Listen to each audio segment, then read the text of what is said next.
Alright, these are the settings I'm going to use for the new Copperhead and a Yellowjacket. So I want to go through this with you. This might help a lot. First of all, we're going to go to Basic. And in Basic, the auto lipo cutoff is fine for my application. And let's see, the auto lipo volts per cell, 3.2 is kind of the safety margin. I have it set at 3, but it's working out for me okay. So, when in doubt, just go to the default, which is 3.2 volts a cell. You want it on crawler reverse if you kind of you like the competition, want to do that. With reverse, of course, means when you have a neutral. So if you instantly hit reverse from forward, it'll go to brake first. Then you got to hit it one more time for reverse. So I put it in the crawler reverse. So basically, as soon as you hit reverse, it's right there. So I have it set up for crawler reverse. Brake amount is 100%. Believe it or not, this does affect how well the motor crawls. And I found that when you have, the drag brake. When the drag brake, I goofed up there. I always put the brake amount 100%. That's just my preference. But your drag brake, when you have a 100% drag brake, I think that it crawls better. That's my own opinion from doing a bunch of testing.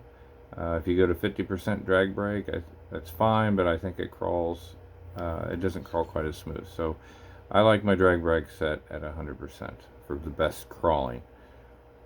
And of course, instantaneous on the drag brake ramp. Then we'll go to power, and I got it on start, high power.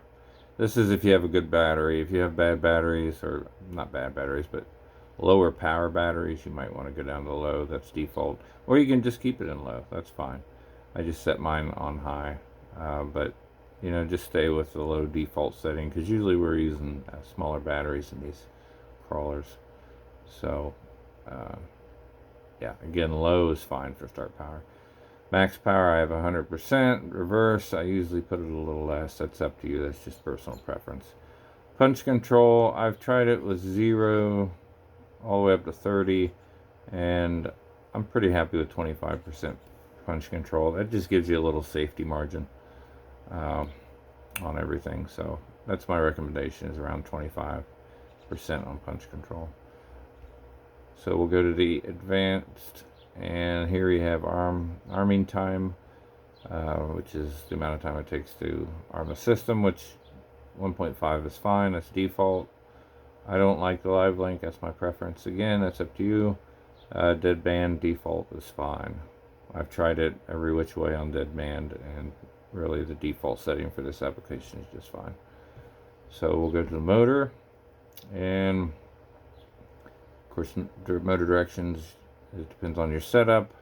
And this is where you got to make sure you have it on Smart Sense brushless for the Yellowjacket. No other setting is going to work, and it could even fry the motor.